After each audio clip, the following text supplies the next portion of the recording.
Okay, so this is the agenda for my presentation.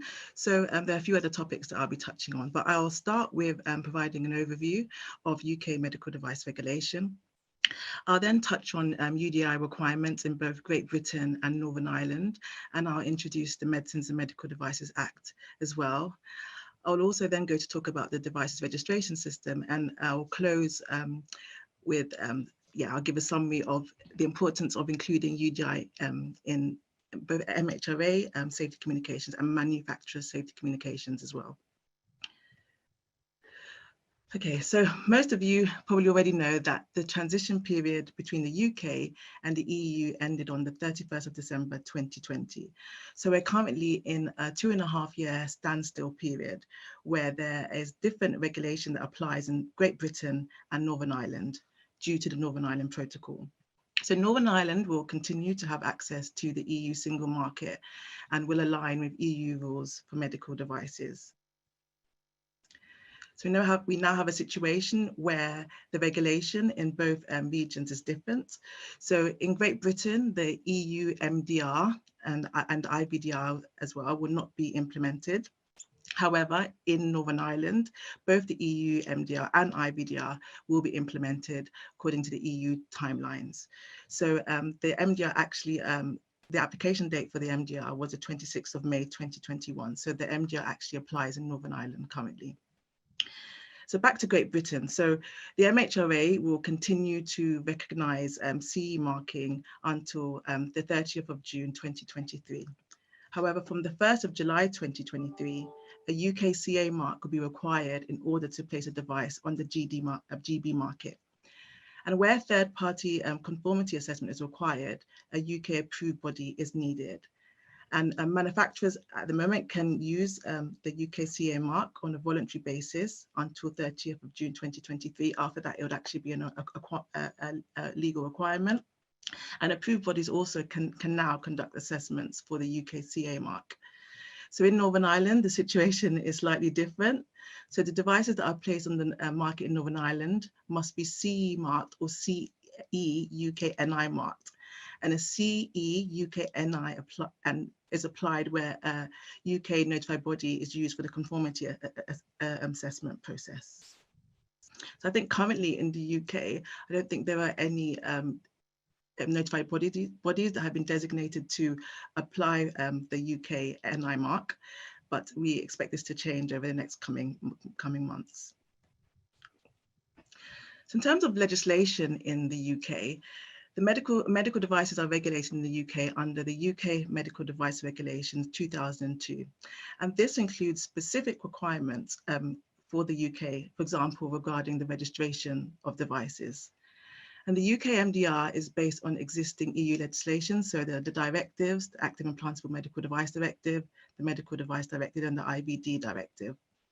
However, the Medicines and Medical Devices Act, which gained royal assent in February this year, allows us to amend the UK MDR 2002, and it includes a number of provisions. So it will enable the MHRA to consolidate enforcement provisions. The Act also introduces civil sanctions. It allows for enhanced data sharing across the healthcare arena, and it also enables the creation of a devices register, which will be run by the MHRA, and also a medical device information system, which will be run by NHSD. And I'm going to talk about that in more detail later on in the presentation.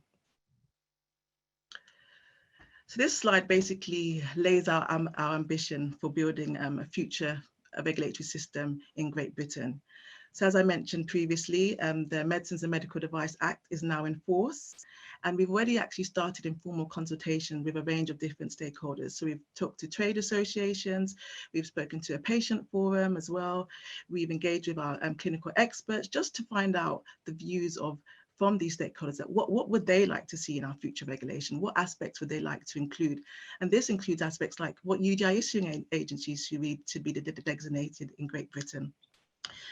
We also plan to embark in a formal public consultation, so later this year, which I really encourage you all to participate in. Further information about the public consultation will be on the website, will be coming on the website soon. So please, when it does come out, please do engage. We're keen to hear your thoughts on the future regulation of medical devices in Great Britain. And by early 2023, we'll be in a situation where we can agree a position and finalize secondary legislation regarding medical devices in GB. So by July 2023, we will stop recognition of CE marking in GB, and we would have created a new medical device regulatory framework, which will prioritize patient safety. And while we're going through this process, we will take into consideration international standards and global harmonization. But the main thing I think I would want to draw out in this slide is please be involved when formal public consultation starts. We are keen to hear your views. Okay, so I'm now going to touch on UDI requirements in both GB and Northern Ireland. Probably guessed the UDI requirements in GB and NI are different. So I'll start with a definition firstly of UDIs, which I'm sure you all already aware of, so I'm not going to read it out. But I think one thing that I'd like to highlight is that one thing that I think is the beauty of UDI is that it allows for an ambiguous identification of a specific device on the market. And I think this was clearly illustrated by Mark, where he presented a slide where there was 3 different devices which each had the same catalogue number. This would not happen with UDI. And I think this is one of the strengths of UDI. So UDI is made up of 2 components. It's made out of composed of the UDI DI, the UDI device identifier, which is specific to a manufacturer and a device. And it's also composed of a UDI production identifier, which identifies the unit of device production. And this includes things like lot number and expiry date. So this slide basically just translates how the GS1 standard meets UDI requirements. So you can see that the UDI DI, the solution in the GS1 standard, is a global trade item number. Production identifiers in the GS1 standard are referred to as application identifiers. You've probably seen a barcode on the bottom of a device which has several prefixes and has numbers after that. So for example, for a lot number, the prefix 10 would be included in brackets and the lot number would follow. So as I said, DI plus PI equal UDI, and in the GS1 standard, it's a GTIN plus the application identifiers equals the UDI. And GS1 have also created a solution for the basic UDI DI, and that's the global model number. So what are the exact requirements in Northern Ireland? This slide basically highlights that. So the first thing is manufacturers must assign UDIs to all of the medical devices and IVDs before they place them on the market. There are a few device groups that are exempt from this, and this is custom-made devices and devices that are involved in like clinical trials, so haven't got a CE mark or So UDIs should be placed on device labels in machine readable format and also in plain text. And UDIs should be used for reporting serious incidents and field safety corrective actions. So they should be included in field safety notices that manufacturers issue. It also should be referenced in information provided to patients who have received an implant. So this is implant cards, and this can be a physical copy or an electronic copy. And that basically gives the patient information about devices that they have received. And it also should be included in technical and regulatory documentation. And this is specifically relevant for the basic UDI. So UDI should be stored by manufacturers, importers, distributors, and hospitals. The requirement for economic operators and hospitals is that class 3 implantable devices should be recorded by these institutions. And lastly, manufacturers should submit UDI data to the EUMDR database. And the next slide basically highlights some of the timelines. I'm not going to go through every single deadline, but I think main things I would like to highlight is that UDI assignment for all classes of devices was required by the 26th of May 2021. And submission of UDI core elements to EUMDR is required 24 months after EUMDR becomes fully functional. So we're now in a situation, as we've reached the 26th of May 2021 deadline, where implantable devices and class 3 devices should all have UDI assigned to them, and the UDI should also appear on the barcodes of, on the device labels. So all of these devices that are entering the EU market or the NI market should be labelled with UDIs. In 2 years' time, we'll also be in that same situation with Class 2A and 2B devices. In terms of IVDs, UDI assignment for all classes of IVDs is required by 26th May 2022. In terms of the placement of UDIs on the device labels, it will be a requirement for Class D IVDs by the 26th of May 2023. So these are things like HIV tests and fall under this category. So now moving to Great Britain, what are the requirements in Great Britain? So currently, there are no specific requirements in the 2002 medical device regulations regarding UDIs. However, as you know, as Mark has mentioned, the NHS has been requesting the use of UDIs for some time now, but currently in the regulations, there's no current requirements regarding UDIs. However, using the powers within the Medicines and Medical Devices Act, MHRA really looked to improve the traceability of medical devices.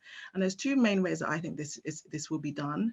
First of all, it's through the MHRA Medical Devices Register, which can be found, I think, in clause 16 of the Medicines and Medical Devices Act, and that will capture information, so master data, about all medical devices available on the UK market. So we'll capture information on the devices, but also the manufacturers who manufacture those devices. So this register will capture UDI DIs only. Production identifiers such as lot number will not be captured in this MHRA system. The Medicines and Medical Devices Act also introduces the NHSD Medical Device Information System, which will facilitate the tracking of high-risk medical devices to a patient's individual record. So it will collect and store information linking a UDI to patient, to the clinician who implanted or used the device, and a specific surgical procedure where the device was implanted.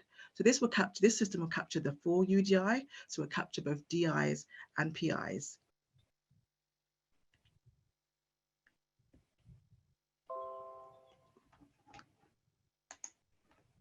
So just trying to change the slide.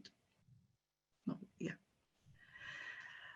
And this slide basically just lays out our aspirations for the Medical Devices Register.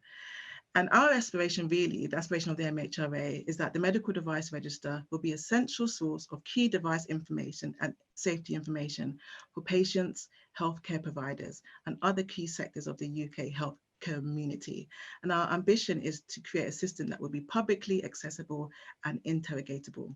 So we want these organizations that you can see referenced here to be able to even download information from our register and input it into their local systems. I think one of the main beneficiaries or the key beneficiaries to this register will be patients.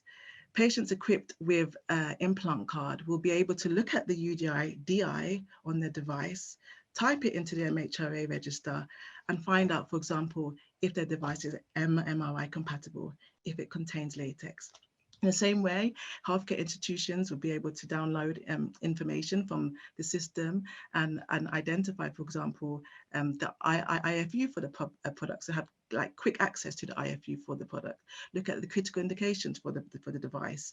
It will provide, like, the register will provide like really useful device information to a range of different stakeholders.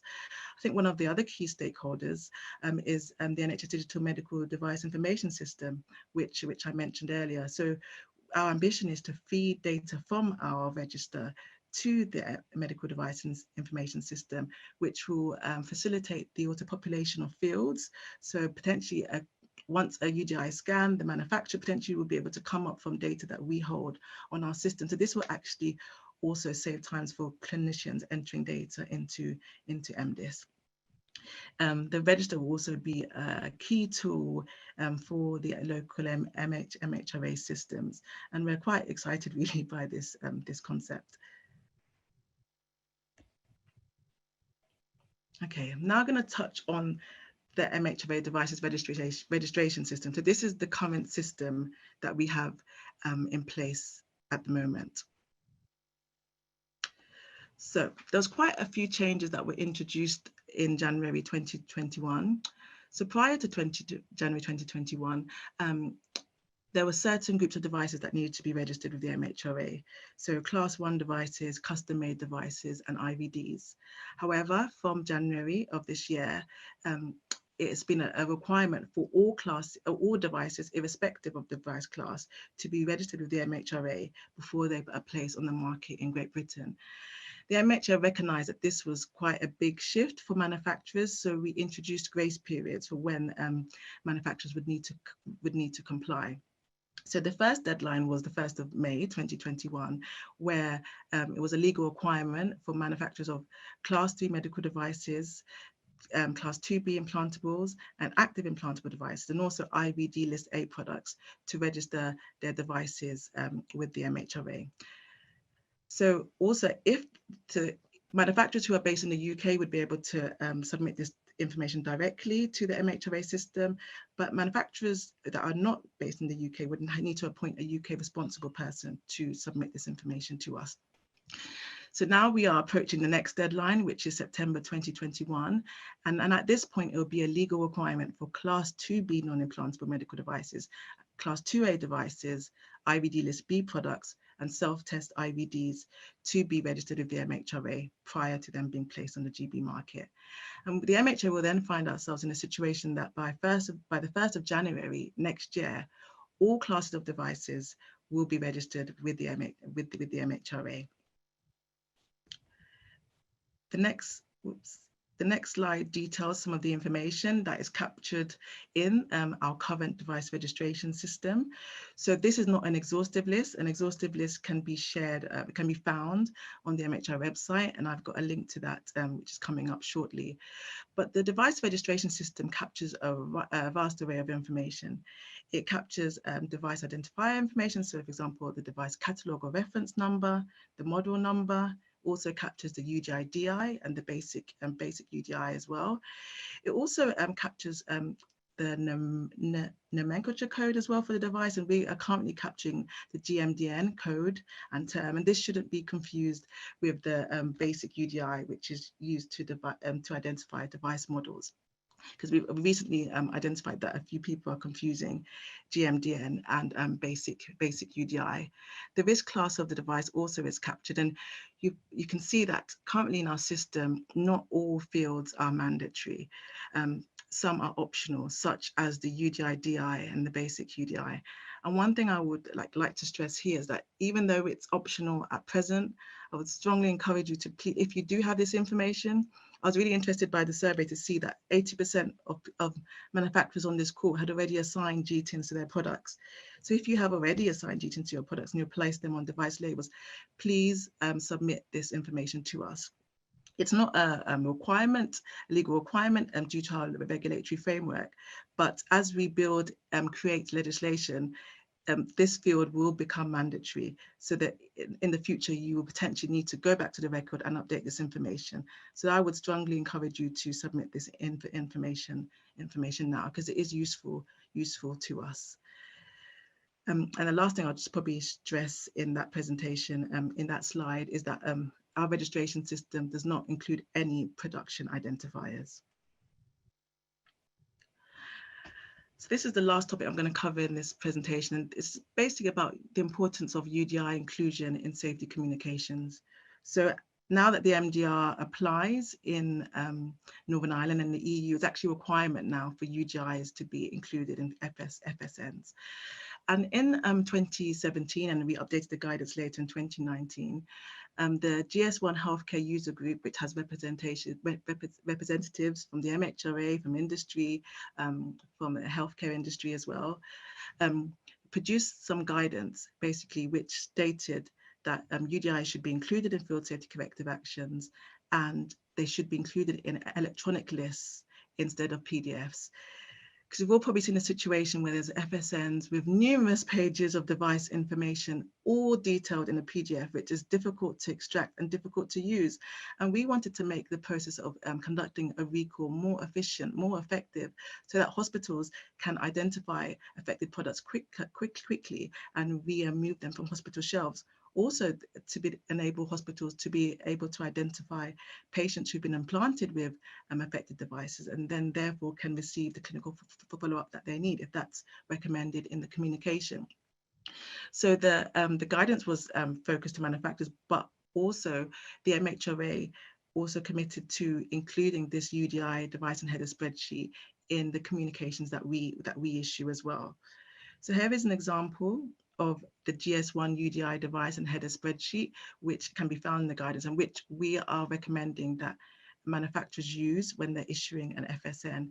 And it basically includes information such as the device identifier, so the GTIN, and the product description, the date of manufacturer, and it has quite extensive table notes, which kind of dictates the kind of structure and the format should be used, so that a consistent format will be used by all manufacturers. There's also a header tab, which includes the global location number. So we're asking for the global location number from manufacturers as well. As there are a number of UDI issuing entities that are in operation in GB and Northern Ireland, we've also got a HIBCC UDI device and header spreadsheet, which again has a similar format, but the table notes and the rules are different. And the spreadsheets that you're seeing now, these spreadsheets were updated due to feedback that we'd received from hospitals and from manufacturers. And one of the main changes was the inclusion of validations in the spreadsheet. For example, in the GS1 spreadsheet, you'll be able to, if a GTIN which is not 14 digits in length is entered, the cell will be flagged up in red. So then the manufacturer is then aware that there's an error in the spreadsheet. So I think the last page, which I think has already come up, this is an example of an FSN that was issued by a manufacturer. So this is the product information in the FSN. And as you can see, there's page upon page upon page of device information, which is in a format which is not really user-friendly and usable. And our key aim with this guidance was to create a situation where Excel spreadsheet is used, where hospitals can import the data in the spreadsheet into their hospital inventory management system and quickly identify devices that have been supplied to them. And I strongly recommend manufacturers that are present on this call just to really familiarize yourself with the guidance. If you can, start using the device and header spreadsheet. It will save hospitals time. It will identify affected devices quicker and will protect patient safety, and it's in the interest of patient safety. So yeah, it's a strong plea to please familiarize with the guidance and implement it. Okay, I think I'm on the final slide. So I think this is everything that I wanted to cover in terms of material.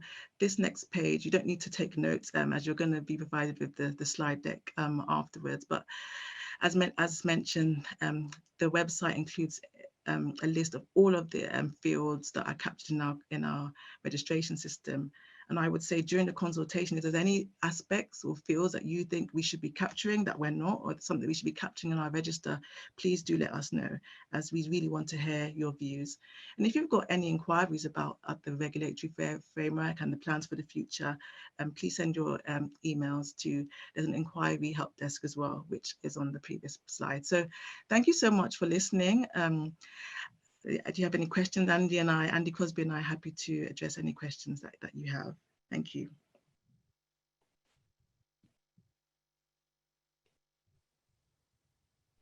Thank you very much, Bayode, for that informative update on medical device regulations and UDR requirements in Great Britain and Northern Ireland. We've had loads of questions. Oh, really?